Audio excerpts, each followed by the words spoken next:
Chapitre 14. Ferme Parker, de Reuter, État de New York, USA, 12 avril, 8h04 du matin. Nouveau jour après une courte nuit. Attablés autour d'un copieux petit déjeuner, Vincent, Dylan et ses parents émergent à peine. Karine n'est, quant à elle, pas encore debout. À l'extérieur, le ciel gris de la veille a fait place à un grand soleil. Seuls quelques cumulus de beau temps ornent l'azur de leur blancheur. Le bureau est fermé, on ne bosse pas aujourd'hui. Le père Parker vient de recevoir l'info par SMS. Pas étonnant avec ce qui se passe. À nouveau, la télévision monopolise la conversation. Tous les regards y convergent, comme happés par le charme hypnotisant de son écran, devenu le robinet des malheurs du monde. Et plus de la seule Amérique. Rio de Janeiro, Mexico, Buenos Aires, Lima, Sydney, Melbourne, Jakarta, Singapour, Bangkok, Shanghai, Hong Kong.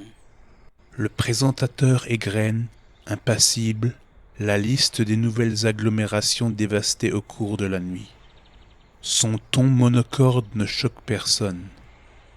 On s'habitue à tout, même au pire. À l'écran, toujours les mêmes scènes d'horreur et de désolation.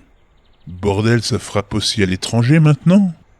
À nouveau, Vincent tique devant la qualité et le professionnalisme des images illustrant l'explosion de certaines villes, notamment Rio et Sydney. Il garde néanmoins ses réflexions pour lui, trop occupé à pianoter sur son portable, tentant de joindre sa sœur par SMS.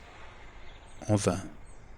À l'écran, une mère pleurant son enfant mort passe en gros plan.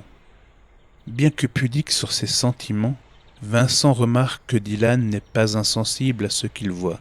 En tout cas, quoi que ce soit, ça ne vise pas uniquement notre pays. Je crois qu'on a bien fait de creuser cet abri, fiston. Grave, papa. À l'époque, je pensais qu'on était dingue, mais là... De quel abri parle-t-il? Dylan ne m'a jamais parlé d'un quelconque abri. C'est quoi ce truc? L'abri anti-atomique? Tu n'as pas vu la trappe en arrivant? Soudain, Karine fait son apparition. Vêtue d'un jean bleu et d'un pullover rouge vif, sur lequel ses amples boucles brunes glissent en douceur, elle descend l'escalier à tâtons pour venir s'asseoir à table où un bon chocolat chaud l'attend. Elle est encore plus belle ainsi. Grande, svelte, divine. Ne manque que la lumière à ses yeux. La jeune femme salue son monde d'un bonjour éteint. Bonjour, Karine. Ah, Vincent, tu es là? La jeune femme relève la tête, regardant presque dans la bonne direction. Un rayon de soleil vient frapper son œil gauche, sans qu'elle s'en aperçoive le moins du monde. Elle est peut-être aveugle, mais qu'est-ce qu'elle a de beaux yeux. Ses yeux sont d'un vert olive tirant sur le vert sapin, avec une petite tache brune au milieu, d'où partent des rayons ambrés, dessinant comme un soleil autour de ses pupilles, semblables à des joyaux. Un mélange détonnant. Détonnant et si charmant. Seul son regard perdu dans le vague trahit sa cécité. J'ai appris pour Jenny. Sincères condoléances. Il reste de l'espoir pour ma sœur. Maigre, certes, mais... Karine le coupe net. C'est aussi ce que je me disais au début, malgré l'avis des médecins. Mais de grands progrès ont été faits au niveau des nerfs optiques. Le professeur... À nouveau, la jeune femme l'interrompt d'un ton amer. On a dit la même chose à Gillian, quand elle a perdu la vue. Qui est Gillian? Mon instructrice à la Fédération nationale des aveugles. C'est elle qui m'a appris à me servir de ma canne, à lire le braille. Elle a eu son accident il y a plus de 20 ans, et à l'époque déjà, on lui avait dit qu'elle en avait pour 1 ou 2 ans max, avant que les médecins ne trouvent comment guérir ça. Donc tu vois...